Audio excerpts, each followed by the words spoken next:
يعطيكم العافية. اليوم رح نعمل معكم كيكة العشق التركية بطريقة مميزة وإن شاء الله رح تنال إعجابكم. في البداية رح أضع في جاط فارغ 4 بيضات بدرجة حرارة الغرفة، ورح أضيف ملعقة صغيرة من الفانيلا. بعد هيك رح أخفق البيض بالمضرب لمدة 5 دقائق،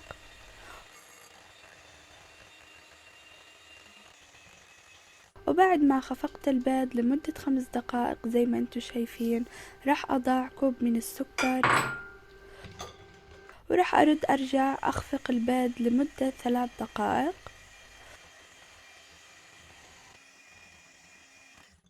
وراح أضيف كوب من الزيت النباتي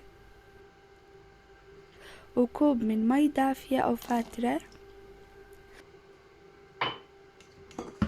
وراح أرجع أخفق البيض بالمضرب الكهربائي،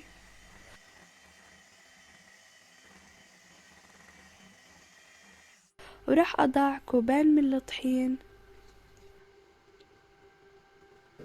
وملعقتين كبار من الكاكاو الخام وملعقتين صغار بيكنج باودر،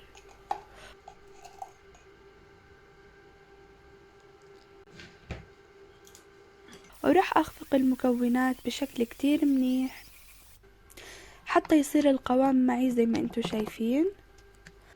وبعد هيك راح أدهن البايركس بملعقتين كبار من الزيت النباتي وأسكب الخليط في البايركس بهذا الشكل،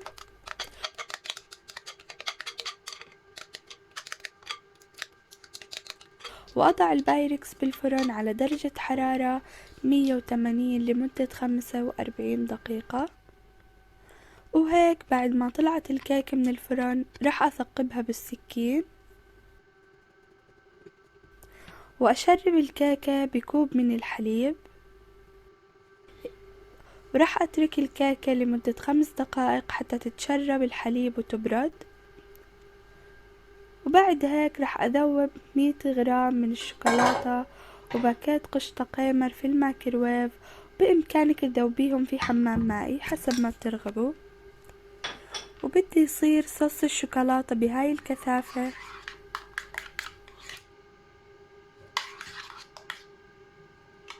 وراح أضع صوص الشوكولاتة على الكيكة، وراح أدهن الكيكة بصوص الشوكولاتة بهاي الطريقة مثل ما انتو شايفين.